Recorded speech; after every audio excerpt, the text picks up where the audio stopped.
Hello and welcome to the 2026 Annual Meeting of Stockholders of AVITA Medical, Inc. Please note that today's meeting is being recorded. Should you experience technical difficulties, please call the phone number shown on your screen. Following the formal meeting, there'll be a question and answer session addressing questions strictly related to today's meeting. You may submit questions at any time by clicking on the message icon. It is now my pleasure to hand today's meeting over to Jan Stern-Reed, Chair of AVITA Medical's Board of Directors. Thank you, Ryan. Good afternoon and welcome to the 2026 Annual Stockholders Meeting of AVITA Medical, Inc. It is 3 p.m. Pacific Daylight Time on June 3rd, 2026, and 8 a.m. Australian Eastern Standard Time on June 4th, 2026, and the meeting will now come to order. Please know that today's meeting is being held exclusively by way of live webcast with no physical meeting location. I point you to the agenda for today's meeting in the Meeting Documents section of the virtual meeting portal. This annual meeting is being conducted in accordance with the company's bylaws and the written notice provided to all stockholders. And for a smooth and efficient meeting, we kindly ask all participants to follow along with the agenda and to abide by the guidelines provided for today's meeting.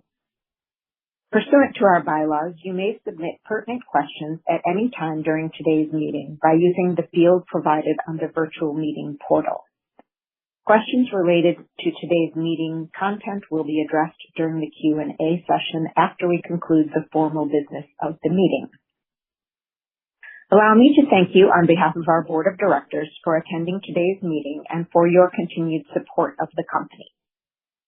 I am pleased to introduce our directors attending today's meeting, including myself as Chair of the Board, Terry Vance, Chief Executive Officer, Professor Suzanne Crowe, Jeremy Kernick-Cook, Robert McNamara, Dr. Michael Turnoff, and Joseph Woody.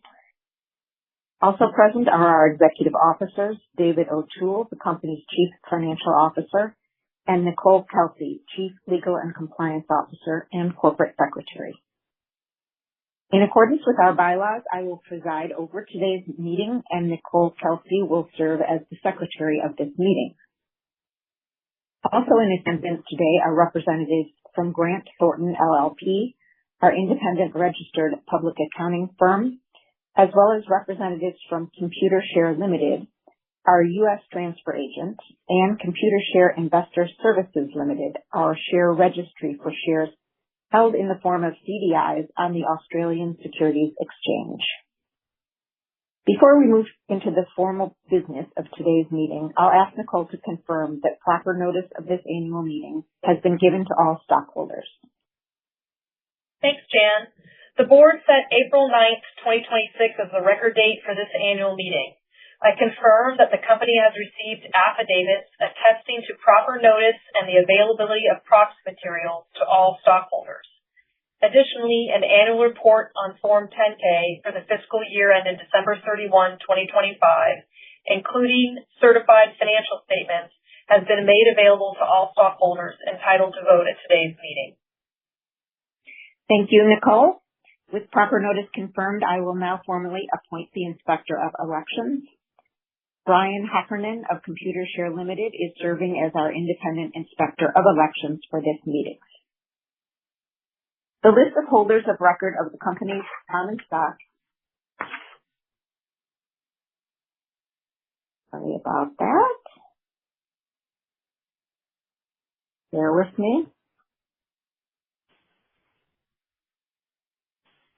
Okay, the list of holders of record of the company's common stock as of the record date has been prepared. For the duration of today's meeting, this list of stockholders will be available for inspection by any stockholder of record upon request. Nicole, please provide your report on the number of shares represented at the meeting so we may formally establish quorum.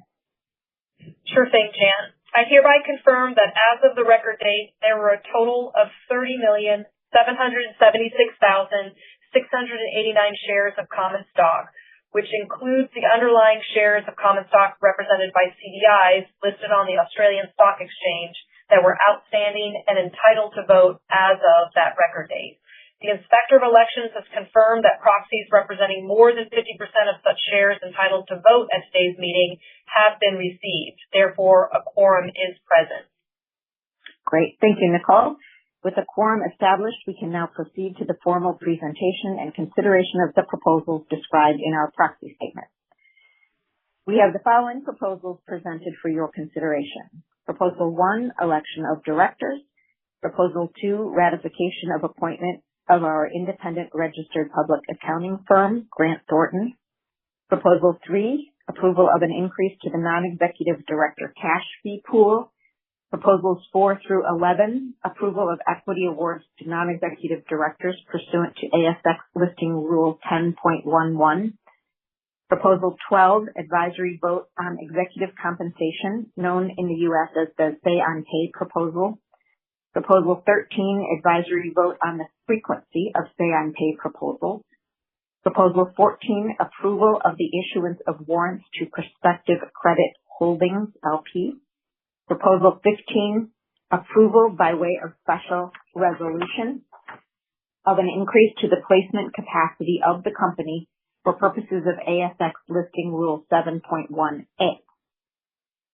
The Board of Directors recommends a vote for all of the nominees listed in Proposal 1 and a vote for Proposals 2 through 15, except where their respective personal interests in a proposal causes them to abstain. For example, on a vote regarding their own Fiscal Year 26 Annual Equity Award. No other business has been properly presented for consideration at this meeting as required by our bylaws. The polls for voting are now open. For holders of common stock, if you have already voted by proxy, you do not need to vote again unless you wish to change your vote. However, if you have not yet submitted a proxy and wish to vote on these matters, please take a moment now to complete voting via the virtual meeting portal. VDI holders have previously submitted their voting instructions.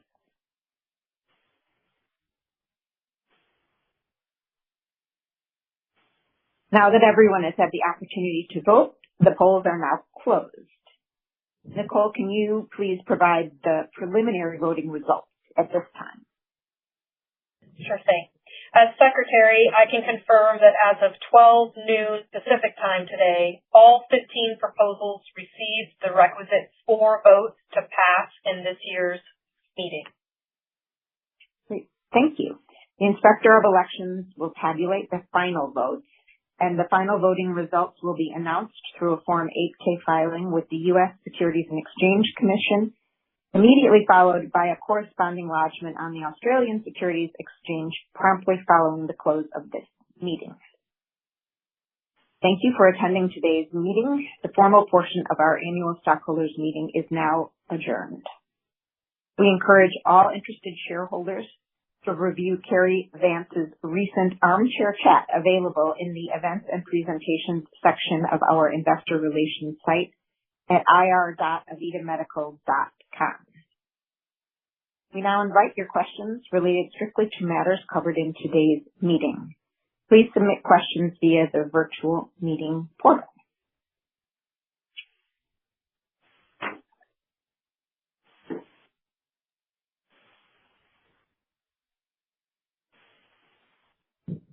Jan, I can confirm that there have been no questions submitted through the virtual meeting portal. Okay. This concludes AVITA Medical's 2026 Annual Stockholders Meeting. Thank you again for your participation today and for your ongoing support of AVITA Medical.